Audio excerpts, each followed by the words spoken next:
নমস্কার। কড়াই উনানে চাপিয়ে দিলাম। গরম হয়ে এলে দিলাম পরিমাণ মতো সর্ষের তেল।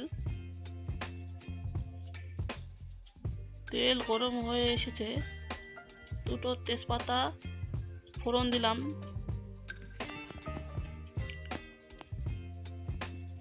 দিলাম গোটা জিরে ফোড়ন।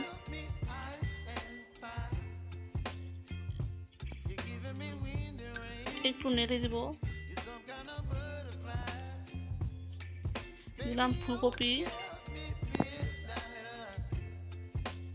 টুকরো করে কাটা আলু দিয়ে নাড়াচাড়া করব।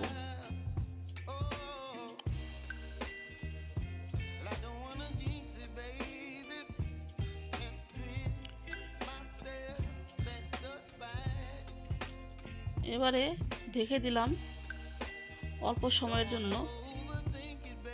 কিছুক্ষণ পরে ঢাকনা তুলে নিলাম, দিয়ে আবারও নাড়াচাড়া করব,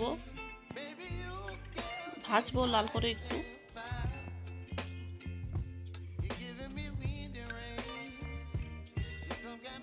দেখুন ভাজা ভাজা হয়ে এসেছে। এবারে দিব স্বাদ মতো নুন, পরিমাণ মতো হলুদ। আবারও নাড়াচাড়া করব।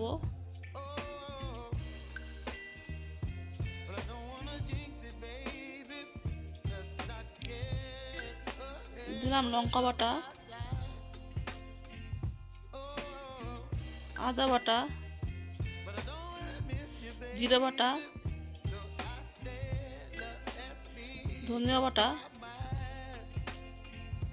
আবারও নাড়াচাড়া করব।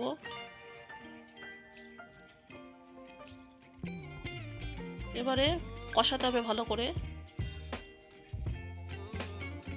দেব একটু জল, দিয়ে আবার কষিয়ে নেব।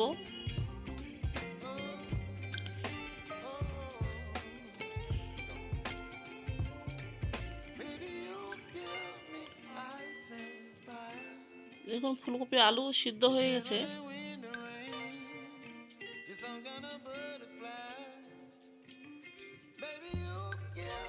এবারে দিব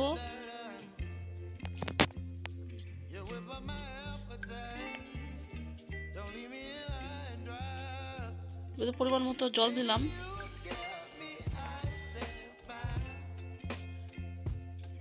ভালোভাবে নেড়ে নিব।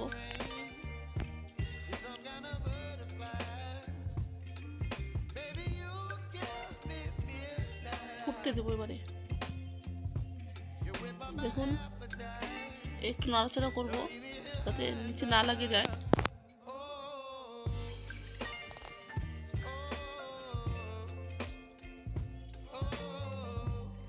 দিলাম গরম মশলা গুঁড়ো। আবার ভালোভাবে নাড়াচাড়া করব।